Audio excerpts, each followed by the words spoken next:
Tanga ko. Ganda mo naman na! Bakit ba ako? Wala eh. Pero I can understand. Yan ang legal. Lawyer ko yan. Lawyer ko yan.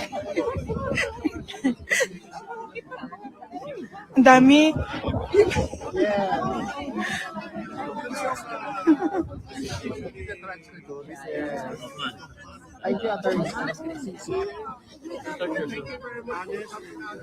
Sir, kumusta sir?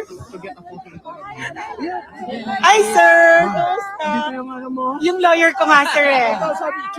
Ay sir, lawyer ko yan. Sinabihan ko na may dinner mamaya. Ay, okay, okay. Hi sir, that's my lawyer. Yeah, this is Sakbabot. Hi sir. Masaya ka, kasama kasi kayo lahat sir, mga barkada. Magbarkada sila malamig. Ah, paano sir? Okay. Ayan ang superstar lawyer sir. Selfie. Yay! Kasama si ano sir? Ay! Ayun sir. Selfie sir. Selfie doon sir. Sir, nag-request sila mag-ano. Sir, magkikita si Sir. Picture daw kayo. Play. Ayun pala. Ayun. Ano ka pa? Picturean sila, palinyahon. Thank you sir. Sir, maglinya daw kayo. Sir, mananalo tayo! Yay! Mananalo tayo, we claim it! Ayun yung superstar lawyer friend si PRD. Dahil sa kanya, nilalamig-lamig sila. Ang swerte natin nandito sila, walang ganyan si... Kumusta ka na? Sir Bing madam, Pangilo! kumusta ka? Kumusta, sir? Sir, makikita niyo po. Sa Europe, tagal na. Si Jasmine. Hindi, Wala ka sir. ng anniversary ng bulletin. Wala. Dito Kita, asan na ako. ba yung isang yun? Dito na ako, sir, ha? Si Trixie wala din, sir. Ako lang yung nakapangutang, sir, para makapunta dito. Ako lang yung nakapangutang sa one shop. Ayun. Picture. Bati. Ito makita.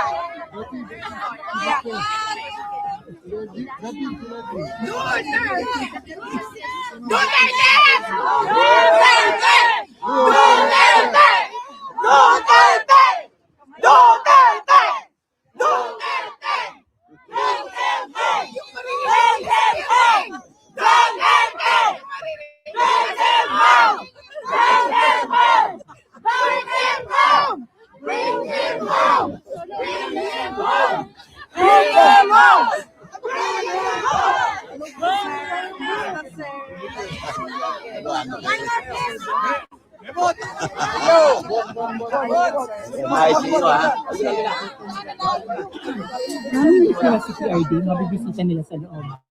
Hindi pa.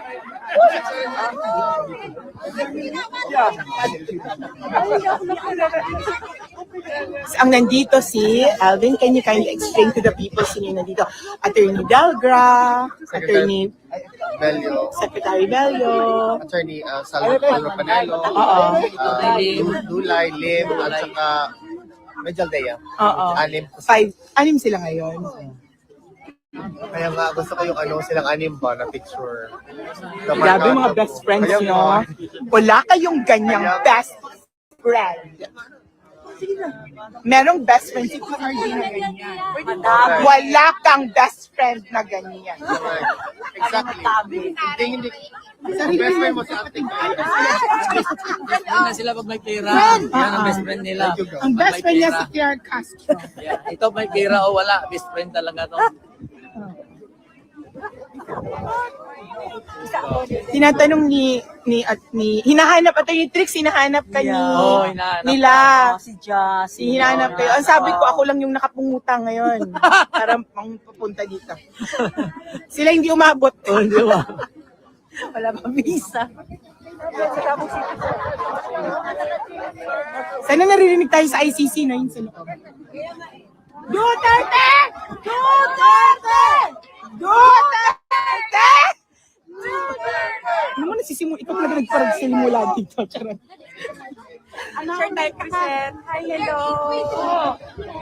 Mag-hi ka sa There mga... inside. Talaga? Okay, okay. The whole time. Ay, bakit? Ano experience? What do you think? Ano yung, ewan ko basta. Si Kaufman, how did he do? He delivered very well. As in, we're all happy with Kaufman, right? Happy. Everybody's happy with Kaufman. Yeah, and then, so I'm here.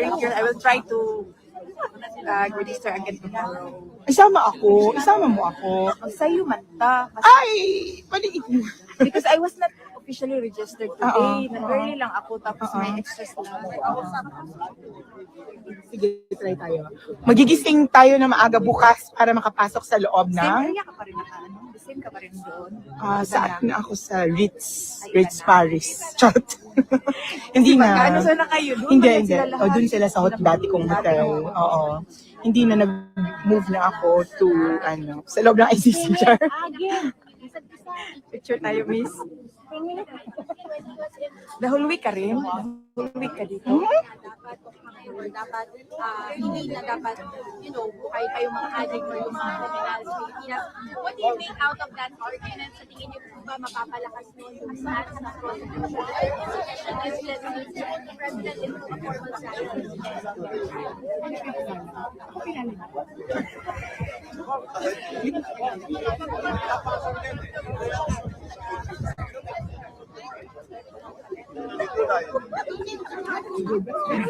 Best friend natin man yan.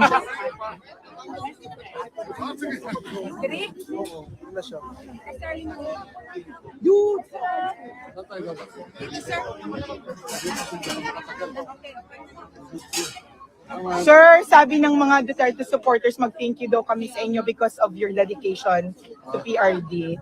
Of course. Because, the best friend ever. Yeah, the best friend. Sir, pwedeng maging best friend ka din namin. Hindi, ang best friend ni PRRD ang tao. Kayong lahat ang best friend ni PRRD, hindi ako. Sige. Kayong lahat. Okay, sir. Pero, sir, gusto namin ng best friend na gaya mo din. Maganda. Sir, Kasi ka, best friend tayo din. sige. Yeah, best friend ako. Sir, ano yung makikita niyo sa PRD? Hindi. Hindi? Hindi allowed? Marami silang mga Requirements? Hindi, may restriction sila during the proceedings. We wanted to see him, just have a glimpse. Hindi mo na kailangan. Pati pamilya, hindi pwede. Hindi pwede. For the entire week, sir, until the 27th. Parang ganun ang pagkain. So you'll be here until the 27th. Di ba sa 27th, they're going to hear about yung conditional release? Hindi, wala ko dito. Baka makabak. Review of detention, conditional release, annual. Sir, will you be here tomorrow again? Okay. Okay, sir. Kami din, sir. We'll be here with you. Hanap ko na. Ha? Hanap ko ng ganito. Nakita ko si Cleveland. Ayun, ang nakita ko si Cleveland. Kasi ayoko na to. Sabi ko, Wala ka dun, sir. Dito na ako. okay lang yan. No. Linggo kay Erwin. Nakita. Sir. Sige, sir. Naglalamiyata. Sige, alis na ako. Ah, Nandito okay. na yung Lamborghini ko. Okay, sir. Sige, sir. Ay, ito pala yung ang ganda ng Lamborghini mo, sir. Uy, nandito na ako.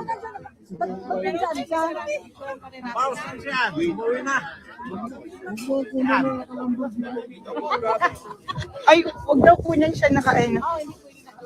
Ay, sige, ano? Sige dito.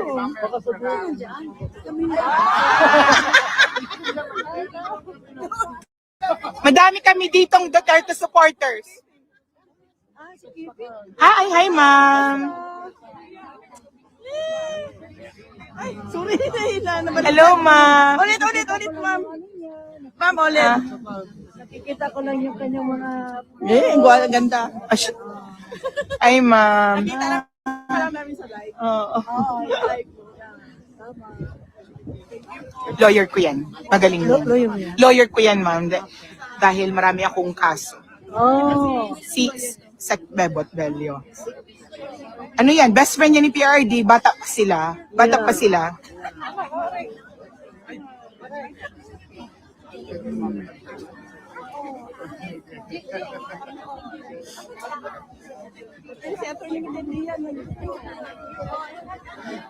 Madami kami dito.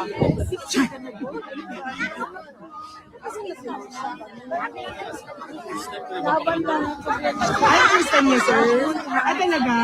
Oh. First time nila, sir. Ano yun? Diba, lalo na pag ano. All this is special.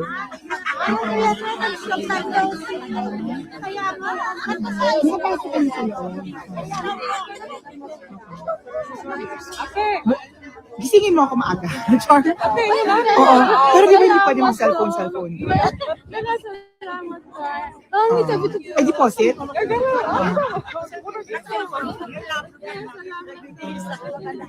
Yan. Grabe mga best friends si PRD for life. Commissioner Dulay. Asan si Secretary Bello? Sir Dulay, Sir Dalgra, Sekbelia, nun. Grabe, very fashion. Very Amsterdam Fashion Week. Hey, yes. Oo. Kasi na-proud ako sa lawyer ko. Shout out, Aldo! Ano name, full name mo, ma'am? Ay, huwag na lang. Shout out, MM. Shout. So ano daw eksena? Ano yung next? Ano yung next ang mangyayari?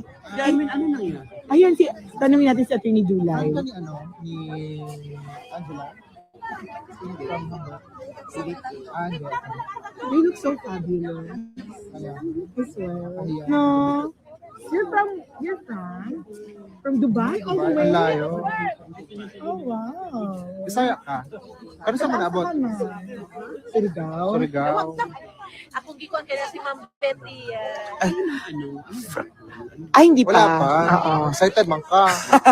Hindi, 5 days yan. 5 days yung hearing with a break on Wednesday. Then, so every day they're, they have a court appointment hanggang Friday. Oo. Meron din silang hearing on his extension of his detention kung pwede na siyang i-conditional release. Oo. So mag-pray lang tayo. Ilang ka days there? 9 days. Tapos the next, sa Spain na. Grabe ang mga best friend ni PRRD. Nandito lahat. And You they can only all wish to come have the best here. friend, They spend their own money. Hindi kaya ng iba dyan. Taxes ng Filipino yung pinanggagastos para lang pumunta dito at magsinungaling about PRRD. Tapos nilalagay pa sa diplomatic pouch. My God. Nakakahiya Ang naman sa kapal. inyo. Kapal naman. May- Shout out naman, Martin Romualdez. My God. Ay, hindi ako kasama dyan. Ay, di ba? Joke. Nakalaban siya. Grabe. And they're all, basically, everybody's happy. Even Aldo is very happy with Kaufman's. Yes, with Kaufman's statement, I'm really, really happy that he's actually stepping it up. Uh-uh. That's what we need. Hindi na natin kailangan pabebe kasi super. Thank you, sir. Thank you, attorney. Malungkot, sir, pero masaya. Sir, what did you think of what happened inside? Happy naman kayo with the way we are defending. Splendid. Galing. Magaling si Kaufman. Sir, happy kayo, sir, ng mga lawyers, si PRD. Response doon sa allegations ni Puntuyan. Okay, sir. Sir, good afternoon po. JD from JD News. Dito na ako, hindi ako professional. Ano bias ka with JD? Oh, ha?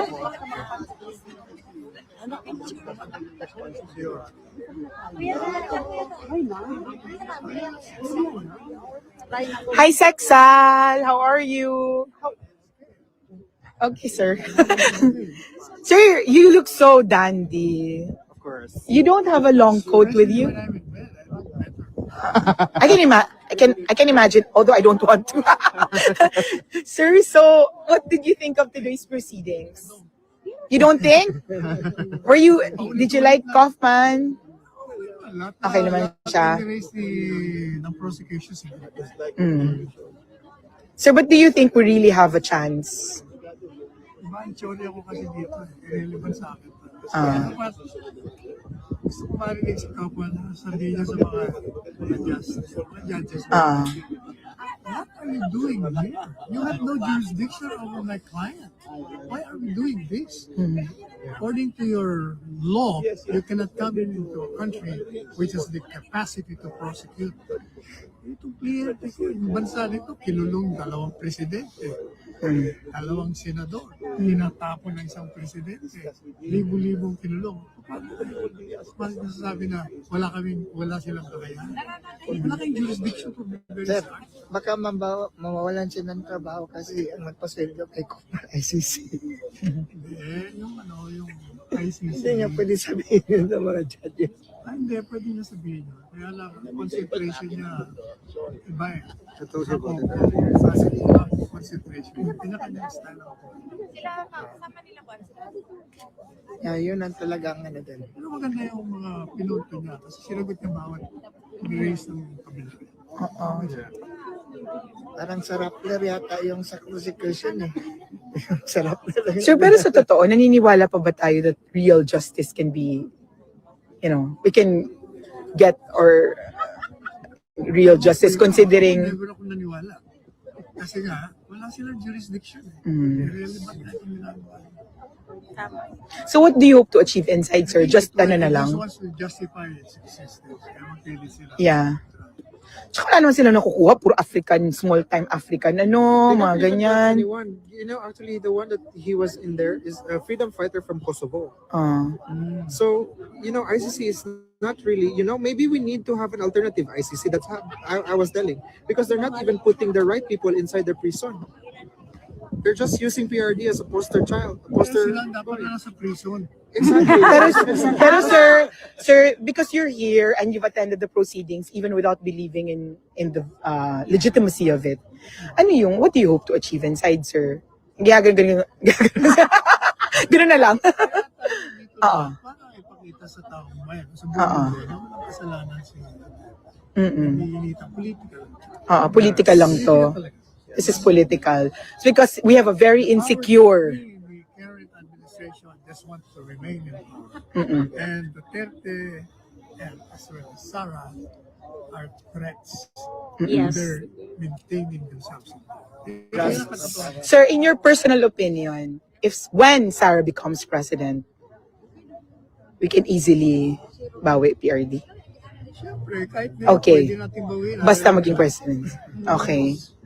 Kahit ngayon. Sila nagpakulong, pwede nila ibalik. Bakit ginawa nila kay Tevez na ibalik nila? Samantalang natalo tayo doon. Ini-extradite natin si Tevez, di ba? Oo, sir. Talo tayo. Nag-talo tayo sa Supreme Court ng Timor-Leste. Talo na naman. Nakakulong yung Pilipinas. Ibig sabihin, kayang-kayang pabalik. Kung gusto. Si Marcos lang talaga ang balakid. Clear na, ha? Oo, sir. Sana maging presidenta ni si Sara bukas. Basahin nyo, read my column today. Okay. At the Manila Times, i-google nyo. Manila Times under my name. Yung date ngayon, lalabas doon. Ang title ng ng column, wala nyo. Search ko. Wait lang, bilis. Grooming Sara presidency.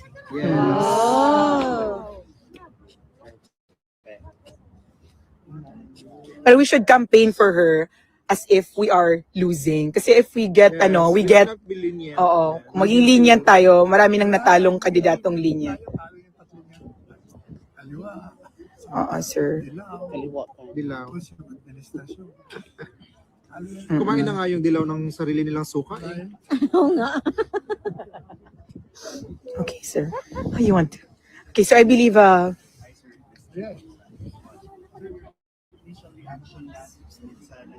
hindi man ako legit. Side na lang ako. Hindi naman ako miswatch. Mag-Chanel na lang tayo. Chanel, ganon. Maghanap tayo na. Hey, Sak Bebot, that's my lawyer. Ano? Mag-TikTok ka. Ayoko mag-TikTok. Dito tayo. Ano tayo dito? Attorney mo yan eh. Lawyer ko yan. Lawyer mo yan. Yan ang vice president ko. Yan yung napapabuli mo. Ay, may lawyer. Sorry, may interview pala. Hindi ako legit dito, kaya tabi-tabi na lang ako. Anong baguhan? Bagwa, virgin.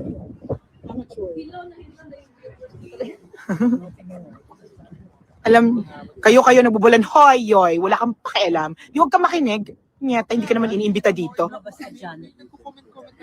Comment. Lumabas kayo dyan.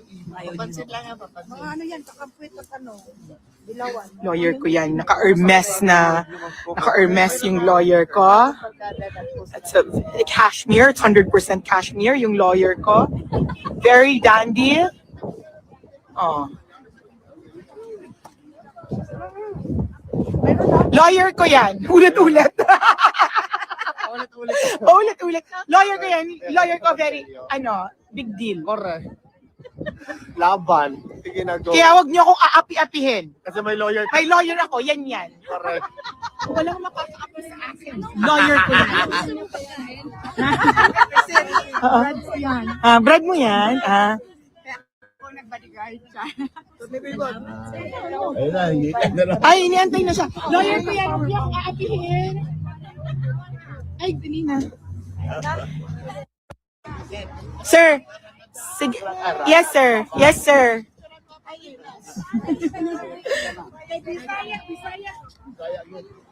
Di ba yung wife?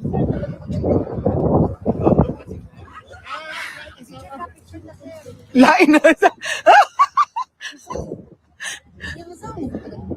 Mga 5 kasi asawa niya, ikaw talaga. Kaya nga, nabulgar pa. Nabulgar mo. Sa live pa. Ginoo! Pagbalik... Sorry na po. Andito, alam ko na sana yung Alam mo, marami kami dito. Ay, hindi pwede. Oo. pwedeng dili. Joke lang. Hindi ako VIP ako, Char.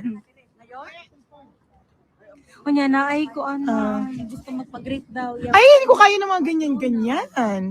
Hindi ko kaya mag-greetings and shy. Happy birthday lang? O sige, sabihin na natin.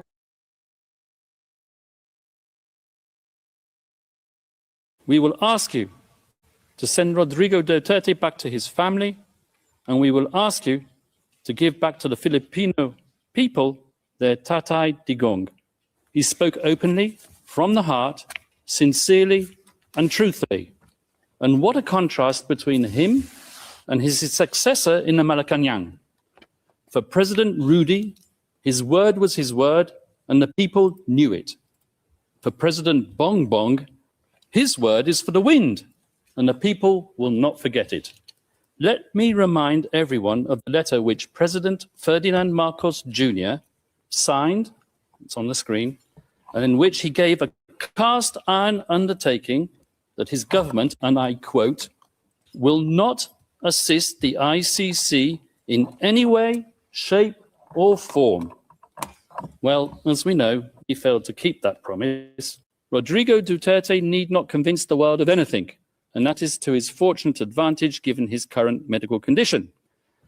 He stands behind his legacy resolutely, and he maintains his innocence absolutely. His rhetoric was calculated to arouse fear and obedience, to instill fear in their hearts, and to inculcate a respect for the law in their minds. Nothing more, nothing less.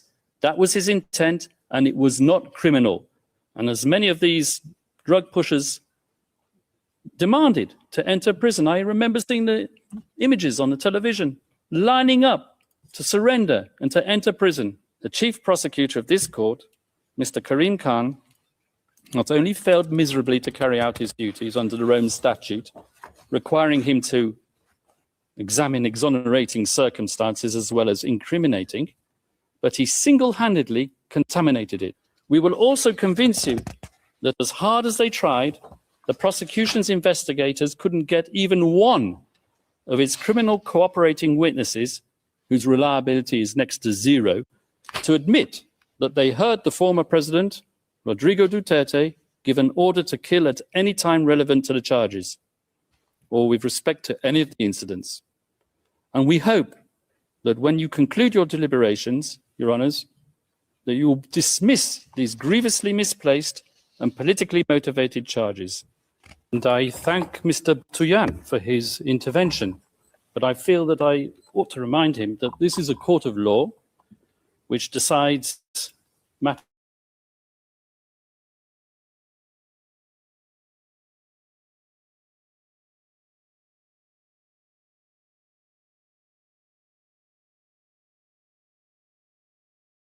not on the basis of statements made by Ombudsman Jesus Crispin Remula, who professed that domestic justice will be denied, according to Mr. Butuyan, because of the lack of forensic reports and police reports. Now, I don't know which case Mr. Butuyan's metaphorical ship sailed into, but he clearly hasn't read the evidence. Whilst he was speaking, we examined the evidence, and out of that evidence, we found at least 35 reports substantiating 49 of the incidents which are mentioned in a document containing the charges. Your Honours, Rodrigo Duterte was and will always remain a unique phenomenon. His style of statesmanship was novel and unpalatable to many. His expletives and hyperbole grated, while his honesty and wild popularity irritated. He spoke openly, from the heart, sincerely and truthfully. And what a contrast between him and his successor in the Malacanang. For President Rudy, his word was his word, and the people knew it. For President Bongbong, his word is for the wind, and the people will not forget it. Let me remind everyone of the letter which President Ferdinand Marcos Jr. signed, it's on the screen, and in which he gave a cast iron undertaking that his government, and I quote, will not assist the ICC in any way, shape, or form. Well, as we know, he failed to keep that promise. Rodrigo Duterte was unconstitutional and unceremoniously hauled off to The Hague. And when called upon to defend his master's actions and the said letter at a Senate committee hearing, the then Secretary for Justice, once again, Mr. Jesus Crispin Remula, persisted with the same dishonest theme. And I quote his words, "We did not assist the ICC. We continue with the very tenor of the letter that we did not assist the ICC and we did not have any contact with them." So he said, but with a document emanating from the prosecution team opposite and disclosed to us a mere week ago, not as information material to the preparation of our defense, but as exonerating evidence, we can now substantiate what we have suspected for a long time. The document comprises a transcript of a telephone call covertly recorded between 4 parties who cannot be mentioned in public, and one of these parties was boasting about how he was acting as the silent partner of President BBM, managing a scheme to funnel witnesses to this court while all the time ensuring that he could guarantee President BBM's plausible deniability. So it is indeed the defense case that President Ferdinand Marcos Jr. set out to neutralize Rodrigo Duterte and his legacy. Yes, Mr. Deputy Prosecutor, I used that legendary word, neutralize, so central and so essential to your case theory, because you know just as well as me that I'm using the term metaphorically. And now I turn to the substance of the charges, but before I do, a word or two about the geopolitical context. The scourge of illegal narcotics is not unique to the Philippines. As we all know, it afflicts Latin America, where I can name 3 countries where the death rate at the hands of vigilantes and law enforcement agents per capita population is higher than it ever was under Duterte. And as you should know, and you will hear from the prosecution, at any rate, the Philippines as a country is uniquely positioned to act as a transit hub for the trafficking of narcotics emanating from the cartels in China. And with or without Duterte, so we argue, the death rate would have kept on rising. Indeed, as we will prove with statistics and reports, the death rate flowing from narcotics-related crime actually increased after Rodrigo Duterte left power. And where, I ask you, has the International Criminal Court been styled that Rodrigo Duterte, anything, the totally lawful Duterte campaign against illegal drugs and their suppliers took place when his administration was Duterte was exposed to the tyranny of oppression and the abuse of power by the elite. And he took a decision. On that day, he chose to devote himself to a life of selfless public service. As a professor at the local police academy and as a public prosecutor in Davao, Rodrigo Duterte developed a lifelong passion, some would say an enduring obsession, for law and order, something for which he unapologetically enforced throughout his time as mayor of Davao City. Not, as the prosecution say, through sowing murder and mayhem, but through winning the love, respect, and admiration of his fellow citizens. The very same citizens who continued to re-elect him time after time, term after term, on no less than 7 occasions over more than 2 decades. And throughout his 20 or so years tenure as the mayor of Davao, Rodrigo Duterte and his family transformed that city from an outpost of communist insurgency and criminal violence into what is now one of the safest cities, not just in the Philippines, but in the entire world. This was indeed the so-called Davao model, which the prosecution wants to persuade you was code for unbridled criminal violence. And this was the type of leader that the Filipino nation wanted in 2016. So, Rodrigo Duterte was elected into power, not in spite of, but specifically because of his firm and uncompromising commitment to upholding law and order.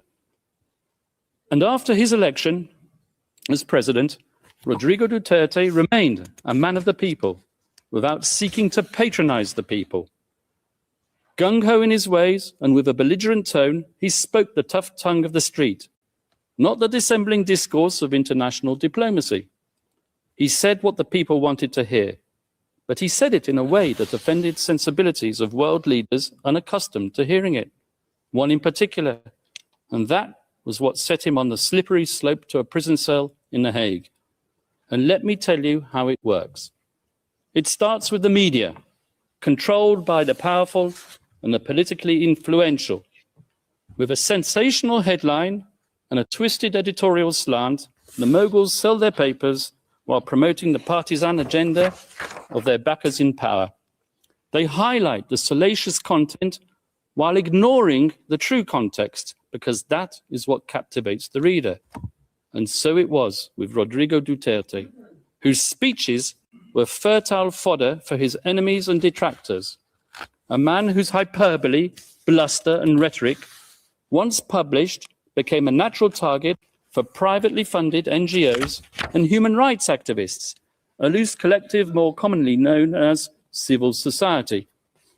These people descended upon the Philippines to advance an agenda even more lacking in objectivity than that of the media, and heavily funded by tycoons with even grander designs, they print their glossy reports, replete with iconic photographic images of grieving families and dead bodies in rain-swept, nighttime crime scenes, all dramatically illuminated with the fluorescent glow of neon.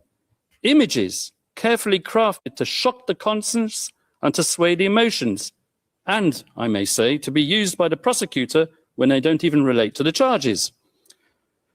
And they gave their slick reports bold titles lifted straight out of a James Bond movie, such as License to Kill, One Shot to the Head, You Can Die Anytime, or simply, They Just Kill. The photographers are fated and their shots exhibited as art all over the world, and the brave journalists who act as their sources win awards and Nobel Prizes. And slowly but surely, their narrative becomes the sacred, unchallengeable, and unshakable truth. And so the pressure builds up, and the academics who haunt the corridors of the progressive left law faculties far away in the United States tweet their research and publish their articles pontificating about crimes against humanity, systematic attacks against the civilian population, and they point their finger at one man alone, and bandy about slogans such as accountability and the prevention of impunity. They give their gratuitous advice on what should be done, sometimes academics who formerly worked alongside the prosecutor of the International Criminal Court. Communications and complaints are filed, and the rest, as they say, is history. In any event, we're not gathered here today to judge a man on the basis of his coarse attitude or his vulgar language. This court has convened a confirmation hearing to verify whether substantial grounds exist to believe that Rodrigo Duterte, the people's president, together with various so-called co-perpetrators, over the years of his governance, devised a criminal policy of wholesale and wanton murder. And since we are in a court of law, it is worth stressing, although I should not have to, cases are decided on the basis of evidence, not supposition, not rumor, not spicy gossip, and certainly not on the basis of political rhetoric and bluster. Because at the end of the day, were it not for those belligerent and controversial speeches, there would have been no impetus to bring the people's president to The Hague. And when the prosecution's evidence is examined, I would ask you to keep an open mind and to question not just whether that evidence has been selectively presented, but whether there exists evidence which the prosecution has failed to produce. And I say this with justifiable cause, particularly with respect to the Duterte rhetoric, as we will prove during the substantive part of our submissions. The notorious speeches on which the prosecution relies have been cherry-picked to suit its narrative, while ignoring the many other speeches when the former president tempered his bombastic language by clear reference to the principle of lawful self-defense. We, the defense, have read as many of these speeches as we can find. In fact, in our poky little office on the top floor of the furthest building away in this complex, we have a counter which ticks and ticks. And whenever we come across a speech which contradicts the prosecution's murder theory by reference to self-defense, we give a cheer, and the counter goes up once more, and we celebrate one more nail in the coffin of the prosecution's case theory. As the statistics stand as of today, in contrast to the 20 speeches on which the prosecution relies to prove incitement to kill, we have found 35 more which say the complete opposite. Let me give you two examples from the very speeches that the deputy prosecutor himself cited today.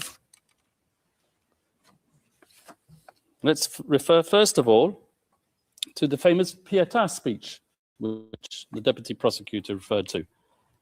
So this is what the deputy prosecutor said. Those of you who are still sober, those who haven't tried illegal drugs, if you don't want to die or get hurt, don't rely on the priests, including human rights advocates. They won't be able to prevent deaths, and so it goes on. But if we look further on in the very same speech, something which maybe the deputy prosecutor didn't do, this is what he had to say.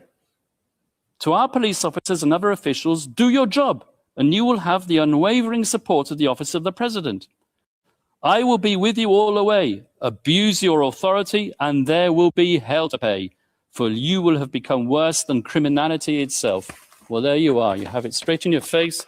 Pexo, exonerating evidence within what is claimed to be the prosecution incriminating evidence. I won't take up my time by showing you the second speech, but there is one. If I have time at the end, I will show it to you.